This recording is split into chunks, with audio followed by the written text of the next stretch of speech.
Good morning, my dear kids. Welcome to my kids garden. എൻ്റെ എല്ലാവരും കൂട്ടുകാർക്കും സുഖമാണെന്ന് വിശ്വസിക്കുന്നു. നമുക്കിന്ന് പുതിയൊരു ക്ലാസ്സിലോട്ട് പോയാലോ? കഴിഞ്ഞ ക്ലാസ്സിൽ നമ്മൾ പഠിച്ച ലെറ്റർ ഏതായിരുന്നു? ല അല്ലേ? ഏതായിരുന്നു ലെറ്റർ?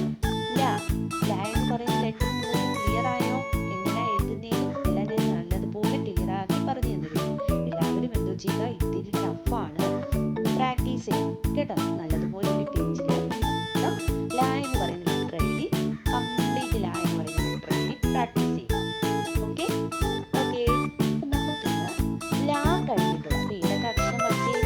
ആദ്യം മുതൽ പറഞ്ഞതിന്റെ വ്യഞ്ജനാക്ഷരങ്ങളിലെ ആദ്യത്തെ അക്ഷരം ഏതാണ്? ക. പറഞ്ഞേ. ഖ ഖ ഗ ഘ ങ ച ഛ ജ ഛ ഞ ഡ ഠ ഡ ഠ ണ ത ഥ ദ ഥ ന പ ഫ ബ ഫ മ യ ര ല. ഇത്രയും നമ്മൾ കംപ്ലീറ്റ് ആക്കി. ഇനി നമ്മൾ ല കഴിഞ്ഞിട്ടുള്ള നെക്സ്റ്റ് അക്ഷരം അതാണ് പഠിപ്പിക്കുന്നത്. ശ്രദ്ധിച്ചേ, ഏതാണ്? വ. ഏതാണ് അക്ഷരം? വ. വ എന്ന് പറയുന്ന അക്ഷരം എങ്ങനെ എഴുതുന്നത് നോക്കിയാലോ? നമ്മുടെ വ എന്ന് പറയുന്ന അക്ഷരം എങ്ങനെ എഴുതുന്നത്?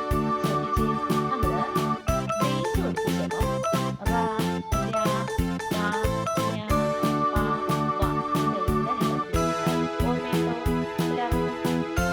വ എന്ന് പറയുന്ന അക്ഷരം എഴുതാൻ എളുപ്പം. ശ്രദ്ധിച്ചേ, എങ്ങനെയാണ്? റായിനെ എഴുതും അല്ലേ? ആദ്യം റായിനെ എഴുതും. ഓക്കെയാണോ? ഇതെന്താ ചെയ്യുക? ഒരു സ്ലീപ്പിംഗ് ലൈൻ കൊടുത്തിട്ട് സ്റ്റാൻഡിംഗ് ലൈൻ കൊടുക്കുന്നു. വാ. ഒരിക്കലും നിങ്ങൾ എന്താ റായിനെ എഴുതിയിട്ട് നീട്ടി കൊടുക്കല്. ഇങ്ങനെ എഴുതപ്പോൾ ഇത് ഏത് അക്ഷരമായി മാറി? പ. അങ്ങനെ എഴുതല്ല. പായും വായും നമ്മുടെ കുഞ്ഞു മക്കൾക്ക് എപ്പോഴും തെറ്റുന്ന കാര്യം. അവർ തിരിച്ചേ എഴുതും. വായിന് പകരം പാ എഴുതും, പായിന് പകരം വാ എഴുതും. ഒരിക്കലും എഴുതല്. രണ്ടും ഒരുപോലെ ഇരിക്കുന്നത് കൊണ്ട്. അതുകൊണ്ട് ക്ലിയർ ആക്കി മനസ്സിലാക്കിക്കൊണ്ട് പോണേ. എന്താണ് എഴുതുന്നത്?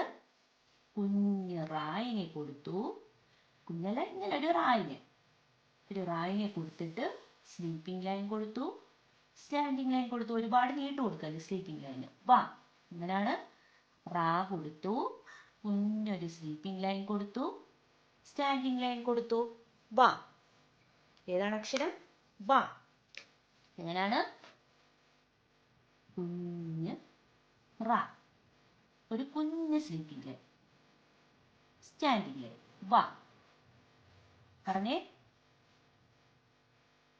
വാ. പറഞ്ഞെഴുതണേ. വാ. ഇച്ചിരി വലുതായി പോയിട്ടോ. ഇങ്ങനെയാണ്. വാ. ഓക്കെ അല്ലേ? വാ. ഇതിന്റെ മേൽ കൂടി ലൈൻ വരച്ചാലോ? നോക്കിക്കേ. റാ എഴുതി, സോറി കേട്ടോ, സ്ലീപ്പിംഗ് ലൈൻ കൊടുത്തു, സ്റ്റാൻഡിംഗ് ലൈൻ കൊടുത്തു. വാ. റാ എഴുതി, സ്ലീപ്പിംഗ് ലൈൻ കൊടുത്തു, സ്റ്റാൻഡിംഗ് ലൈൻ കൊടുത്തു. ആരായി? വാ. ഓക്കെ ആണോ? വാ എന്ന് പറയുന്ന അക്ഷരം എളുപ്പമല്ലേ? വാ. എന്താണ്? വാ. ഓക്കെ. ശ്രദ്ധിച്ചോണം. പായാവുമ്പം റാ എഴുതി നീട്ടു കൊടുത്തു, അത് പ. റാ എഴുതി ചെറിയൊരു സ്ലീപ്പിംഗ് ലൈനെ കൊടുത്ത് സ്റ്റാൻഡിംഗ് ലൈൻ കൊടുക്കുമ്പം വായായി. അങ്ങനെ മനസ്സിലാക്കി വെക്കണം കേട്ടോ. ഇനി നമുക്ക് ടൂ ലൈൻ എഴുതി നോക്കാം. നമുക്കപ്പോൾ വായന എഴുതിയാലോ? ശ്രദ്ധിച്ചേ, എങ്ങനെയാണ് നമ്മൾ വായന എഴുതുന്നത് ടൂ ലൈന്? ആദ്യം നമ്മൾ റായിനെ എഴുതി. എന്താണ്? റായിനെ എഴുതി. എന്നിട്ട് കുഞ്ഞൊരു സ്ലീപ്പിംഗ് ലൈൻ കൊടുക്കുന്നു, സ്റ്റാൻഡിംഗ് ലൈൻ കൊടുക്കുന്നു. വാ. എന്താണ്? വാ. പറഞ്ഞേ. വാ. വാ. ഓക്കെ ആണോ? വാ. ഓക്കെ. ഇനി നമുക്ക് പായ് ഫ ബ ഫ മ യാ ര ല വ ഇത്രയും കൂടെ എഴുതാം. എങ്ങനെയാണ് നമ്മൾ പഠിച്ചത്? പാ എങ്ങനെയായിരുന്നു? പാ അല്ലേ? പ ഫ ബ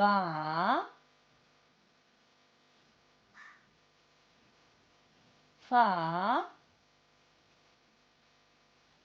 മ. ഓക്കെ. അടുത്ത ഏതാണ്? യാ രാ ലാ വ. ഓക്കെ, പറഞ്ഞേ. പാഫ ബാഫമ്മ യ ര ല വ. ഇത്ര അക്ഷരങ്ങളാണ് നമ്മൾ ഇതുവരെ പഠിച്ചത്. അപ്പോൾ കാ മുതൽ വാ വരെ നമ്മുടെ കുഞ്ഞുമക്കൾ നല്ല വൃത്തിയായിട്ട് എഴുതി പഠിക്കണം. ഓക്കെ, അതിനുശേഷമേ നെക്സ്റ്റ് അക്ഷരങ്ങൾ ഞാൻ പഠിപ്പിക്കും. അപ്പോൾ അത്രയും നിങ്ങൾ ക്ലിയർ ആക്കി എഴുതി പഠിക്കുക. ഓക്കെ, അപ്പോൾ ഇന്നത്തെ ക്ലാസ് ഇത്രയേ ഉള്ളൂ. എല്ലാവർക്കും എൻ്റെ വീഡിയോ ഇഷ്ടപ്പെട്ടെന്ന് കരുതുന്നു. അതുപോലെ തന്നെ ഓൺലൈൻ ക്ലാസ്സുകൾ അവൈലബിൾ ആണ്. താല്പര്യമുള്ളവർക്ക് നമ്മളെ കോൺടാക്റ്റ് ചെയ്യാവുന്നതാണ്. ഡിസ്ക്രിപ്ഷനിൽ കോൺടാക്റ്റ് നമ്പർ മെയിൽ ഐ ഡിയും കൊടുത്തിട്ടുണ്ട്. ഹായ് എന്ന് പറഞ്ഞൊരു മെസ്സേജ് അയച്ചാൽ മതി, ഞാൻ അതിനുള്ള റിപ്ലൈ തരുന്നതായിരിക്കും. Okay, bye, thank U.